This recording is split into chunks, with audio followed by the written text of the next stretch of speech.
Sud Radio, comment va la planète? Avec ce matin Mathilde Gola, journaliste aux Échos. Bonjour Mathilde.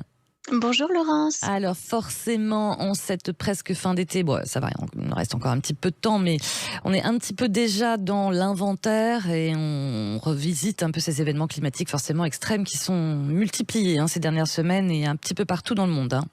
Exactement, oui, exactement. Effectivement, comme vous l'avez dit, l'été n'est pas fini et pourtant la planète a battu de sinistres records un peu partout dans le monde, que ce soit en Chine, au Canada, aux États-Unis ou même encore en Europe. Des catastrophes naturelles ont véritablement dévasté des territoires et provoqué des pertes humaines colossales, à commencer par l'archipel d'Hawaï qui a vécu un incendie particulièrement dévastateur, avec une ville entière qui a tout bonnement été rayée de la carte, complètement cramée par des incendies monstres. L'État américain déplore plus d'une centaine de morts et le bilan humain va encore s'alourdir, bien évidemment, parce que les recherches se poursuivent. Quant au Canada, le Canada, on en parle beaucoup. Oui, au Canada, c'est aussi assez énorme. Le pays est toujours aux prises avec des feux monstres et ça dure depuis des mois, au point que cette semaine, le pays a dû décréter l'état d'urgence dans le Grand Nord, avec une population qui a eu d'ordre d'évacuer tout le territoire aujourd'hui. Donc, on est à plus de 20 000 personnes qui doivent évacuer toute cette zone. Donc, c'est vraiment colossal. Et en Europe aussi, le continent a été vraiment le théâtre d'incendies meurtriers. En Grèce notamment, où la périphérie d'Athènes, ou alors les îles de Rhodes, de Corfou et même Eubée ont été vraiment ravagées par les flammes. Vous vous en souvenez, c'était au tout début de cet été. Au total, on décompte 50 000 hectares de forêt qui sont partis en fumée. Et juillet 2023 devient le pire mois de juillet en plus de 10 ans pour ce pays. Donc face à ces catastrophes climatiques, les experts tirent véritablement la sonnette d'alarme et ils incitent à protéger les écosystèmes qui sont véritablement en danger. En danger. Et puis on en parle parfois un petit peu moins, mais le dérèglement climatique provoque aussi des inondations records. Et oui, exactement, c'est moins évident à comprendre, mais c'est complètement lié en fait. Des événements climatiques provoquent des inondations monstres, comme on a pu le constater en Chine. Le pays a vécu des inondations historiques, qui sont donc une conséquence inédite du réchauffement climatique. Pékin a connu les plus importantes précipitations depuis qu'existent les relevés météorologiques. Et la province limitrophe du Hebei a vraiment aussi été touchée.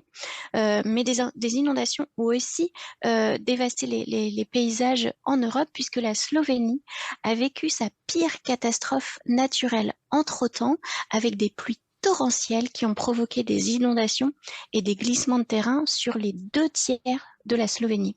Quant à la Suède et la Norvège, les deux pays nordiques ont aussi été frappés par des inondations et des glissements de terrain exceptionnel. Voilà, alors Mathilde, au-delà des bilans humains et écologiques, forcément ces catastrophes ont aussi des conséquences matérielles importantes et un prix, un coût.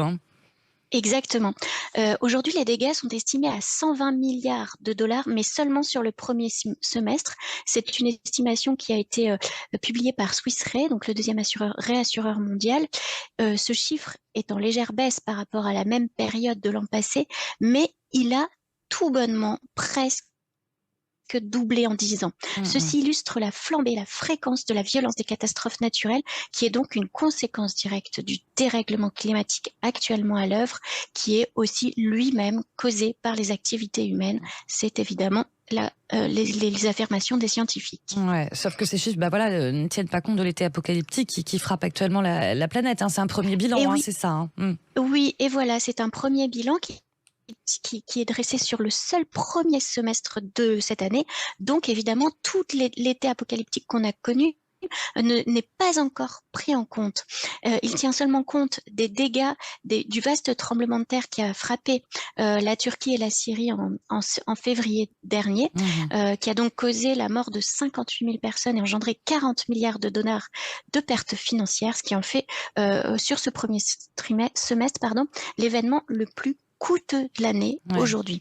Courant mai, les inondations en Italie, en Croatie, en Autriche et en Bosnie ont aussi provoqué la mort d'une quinzaine de personnes et causé 10 milliards de dollars de pertes. Ouais, voilà pour les chiffres. Sauf que le problème, c'est que ces catastrophes sont très peu couvertes par les assurances. Oui, bien sûr, c'est ça tout l'enjeu, car la couverture des catastrophes naturelles est extrêmement faible, vous venez de le dire. Sur ces 110 milliards de dollars qu'on a évoqués, seulement 43 milliards étaient assurés. Mhm. Le pire se produit en Europe où quasiment 90% des pertes donc liées aux catastrophes naturelles ne sont pas couvertes par l'assurance. Les Européens sont donc les moins protégés après le continent africain. En Italie, Croatie, Autriche et Bosnie, seuls 1 milliard de dollars de pertes ont pu être indemnisés donc après les inondations de ce printemps. Donc avec une si faible couverture, l'assurance ne joue plus du tout ce rôle de protection des personnes sinistrées, de soutien à la reconstruction ou encore de moyens de renforcer une forme de résilience financière après de telles catastrophes. Mhm. La situation est en fait radicalement différente aux États-Unis, puisque sur les 41 milliards de dollars de pertes, des tornades et des tempêtes, en mars dernier, 32 milliards ont été dédommagés. Donc c'est vraiment très important là pour le coup. Et pour terminer, Mais la multiplication des événements climatiques extrêmes force certaines compagnies aériennes à restreindre leur couverture. On pense notamment aux plus gros assureurs en Californie qui ne va plus accepter de nouvelles assurances pour les propriétaires de l'État, de cet État. Et dans d'autres États, certains assureurs choisissent de significativement augmenter leurs prix qui deviennent alors prohibitifs pour une catégorie de la population. Donc les assureurs sont incités à davantage prévenir les catastrophes naturelles pour pouvoir mieux les couvrir. eh ben ouais, les assureurs qui n'assurent pas forcément. Et puis bien sûr, Exactement. c'est une enquête à lire dans les Échos. Merci beaucoup Mathilde Gola d'avoir été avec Merci à nous ce vous. matin et on se retrouve bien sûr dimanche prochain. Merci. Merci beaucoup.